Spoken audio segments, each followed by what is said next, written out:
Sa mapagpalang araw po sa ating lahat, ako po si Charles at welcome po sa aking daily devotion. Sa araw na ito ating itutuloy ang series na All Praises Belongs to God. So, Deuteronomy chapter 8 verse 10 ang sabi rito, "When you have eaten and are satisfied, praise the Lord your God for the good land He has given you." So, napakaganda nung verse natin ngayon, bagay na bagay sa ating New Year's Eve, bagay na bagay sa ating celebration ngayong gabi. Ano sabi rito? Na kapag tayo daw ay nabusog na or naging satisfied na, ay ang dapat nating pasalamatan at ang dapat nating papurihan ay ang Panginoon. So, sa unang katuruan po na tayo, sabi rito, God give us physical and spiritual bread. So, ang Panginoon, hindi lang niyan tayo binibigyan ng pagkain sa hapag, or hindi lang tayo niyan binibigyan ng pagkain para mabusog yung katawan natin.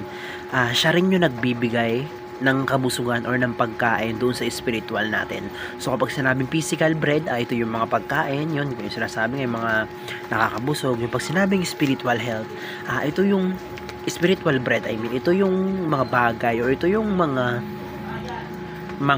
gawain na nakakapagpalapit sa Panginoon, na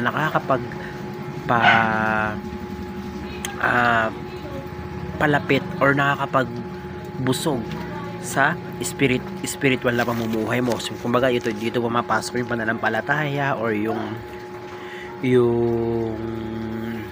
paglapit mo sa Panginoon, ganun or yung paggalaw ng Espiritu Santo sa iyo. So, kumbaga hindi lang pagkain sa hapag ang ibinibigay sa iyo ng Panginoon. Binibigyan ka rin niya pinapakain din niya yung spiritual na buhay mo. So, sa ikalawang teaching, ang sabi rito, God has given us enough blessing. So, ang ating Panginoon na hindi yan madamot, mapagbigay siya. So, lahat ng natatanggap natin, lahat ng kung ano mang nasa atin, yun ay enough. Yun ay tama lang para sa atin. Marahil sabihin natin na, Lord, bakit ganito? Bakit ang unti? Bakit ang unti lang ng blessing ko? Ganito, ganyan. Ang ibig, may mga tao sa atin na kaya hindi tayo binibigyan o kaya hindi pa tayo pinagkakatiwalaan ng mga malalaking blessing or ng mga malalaking gantimpala or malalaking pagpapala dito sa lupa, ay baka ibig sabihin lang na hindi pa tayo handa, hindi pa tayo good steward kung tawagin. So, kumbaga, lahat ng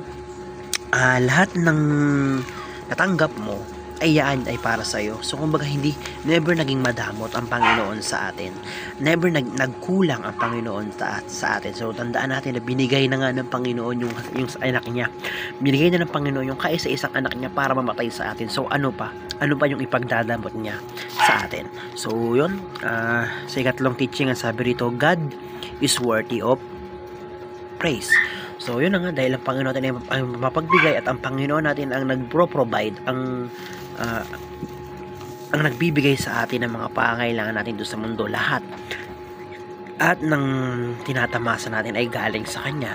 So, deserve lang niya ng kapurihan. Deserve lang niya ng praise natin. Deserve lang niya ng glory natin. So, kumbaga, siya lang yung pasalamatan natin. Siya yung i-praise natin. At siya yung sinasabi na siya yung dapat na tawag doon, sa Kanya lahat ng credit na natatanggap mo, sa Kanya lahat ng pasasalamat, ng biyaya or pagpapala na natatanggap mo ngayon sa buong taon na ito. Kaya kailangan natin siyang papurihan. Dapat lang na papurihan siya. So, sa unang obligation, punta tayo. Paano ba natin ito may apply sa ating mga buhay? So, sabi rito, do not be proud.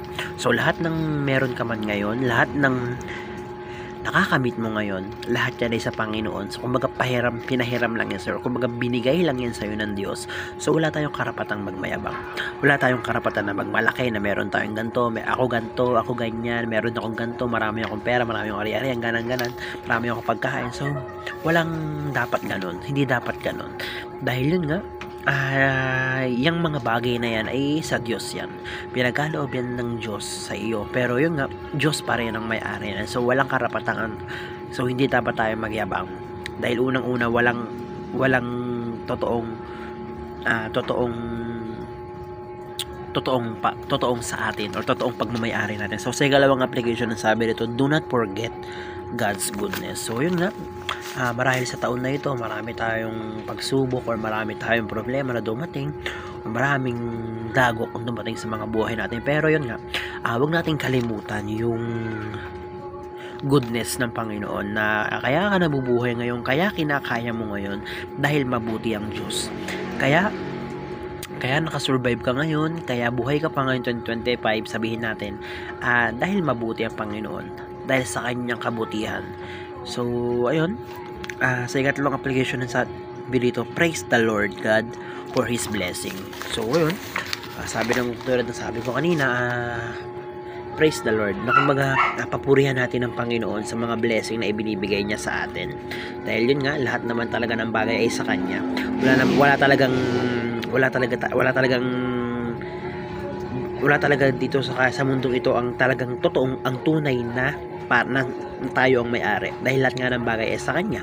Lahat ng bagay na nasa iyo, lahat ng bagay na nakakamit mo, lahat ng bagay mo, ari-arian, pera, kung ano-ano man, sa Panginoon yan lahat. So huwag natin kakalimutan na i-praise siya or pasalamatan siya sa mga bagay na iyon. So yun lamang, napakaraming tutunan sa araw na ito. Glory to God.